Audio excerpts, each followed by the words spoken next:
and gentlemen of YouTube, once again, Jesse, Prepper Geek. Been a while, some things have changed. I've moved to a new area, actually from New York to New Mexico. It's a whole long process, but that's not why we're here. I wanted to go over an idea and share this with you guys. My wife actually brought this up to me. She found it on the internet somewhere and brought it up, and we had to try it, and now that we've tried it, I'm in love, so I wanted to share it with you guys. Mesquite bean coffee. It's not caffeinated, but it does kind of have like a caffeine type effect to it. Really simple to do. If you got mesquite trees growing anywhere near where you are, these are often honey mesquite that grow in our backyard and all over the desert here where we are. These are really simple to do and friggin' amazing. I like this way better than even regular coffee. All you do is you go out and you harvest your beans. Wear long sleeves. Probably gloves would be a good idea because mesquite thorns are really, really sharp, and even the seed pods have these wonderful little thorns on them that will poke you, and they do hurt. But once you get a bunch harvested, we've got a lot now. All you have to do is bring them home, get a cookie sheet, and just break them into sections, like an inch or so long, 2 inches long, whichever. And there's really not much more to it. You break them into sections, you put them in the oven at about 350, 400 degrees for, what was it, 35 minutes if you like a dark roast. If you want a lighter roast, obviously you can vary your time and get a lighter roast out of them. Really, really simple to do. Once you pull them out of the oven, you put them in a blender, or I suppose you could use a good electric coffee grinder.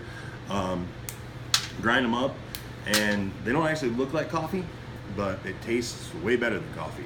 The only real things you gotta kind of know about it is when you get a seed like this, it's very, very flat. You kind of want to avoid these. These aren't as good as like your bigger plump seeds. Obviously you can see the difference. These are the ones you want to grind up, not these. And you want to make sure these are good and dry. They say that when they're about ready to harvest is usually by the time they're falling on the ground. So pick them off the ground, make sure they're fresh, not, you know, last year's or whatever. My wife is trying to tell me something. Speak up back there, honey. You have to use 1/3 ratio. Well, I'm getting it. But when you do make the coffee, once you've got it ground up, you use about 1/3 of the amount of mesquite coffee that you would normally use with regular coffee. So if you use like 3/4 of a cup of regular coffee for your pot of coffee, you'd use about 1/4 of a cup of mesquite coffee to make the same strength roughly. So we both like ours ridiculously strong, so we go a little heavier than that. But the only other thing you got to watch out for is when you're picking the beans, check your stems. Your stems are the easiest way to tell how ready your seeds are. If you got a stem that just kind of takes and snaps right off like that, that's ready. You can break that up, get it on your cookie sheet, put it in the oven and dry it out. You got one like this one wants to peel. That's not ready yet. Not a big deal. You take these, you put them on a tray outside in the sun and let them dry out. Takes a few days, but once they dry out, you grind them up just like the regular ones. Comes out just fine. It takes, the last time we did this, we filled this entire cookie sheet here, which is just standard size cookie sheet, pretty much just a little over a single layer. It was kind of bunched up in a couple of places, and that gave us about enough for, I think we got 5 or 6 pots out of it, full pots out of it. So it doesn't really take a whole lot. The 1/3 ratio really helps out with how much. But like I said, be careful harvesting these things because they are pointy. Much like anything else in the desert, if it's not killing you, it's trying to one way or the other. Apparently you can just eat the seeds as well. I have not tried that, and I'm not going to encourage it. But I said, as simple as it gets, just break them up, throw them in the oven, let them cook at 350 for 35 minutes if you like a dark roast. Our first batch, we didn't really preheat the oven. We just kind of threw them in an oven and let it go. We went about 35 minutes and it came out a little lighter than we normally like, but that was without preheating. If you preheat, 35 minutes would probably be closer to enough. We're gonna try this batch preheated at 40 to see where we end up.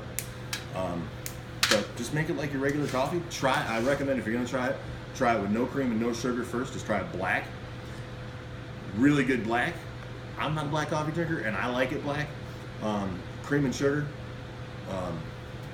it's way better than regular coffee. Let me grab the actual grinds for you real quick and I'll show you what it looks like. Because it looks nothing like regular coffee. And no matter what you do, you can't make it look like regular coffee. But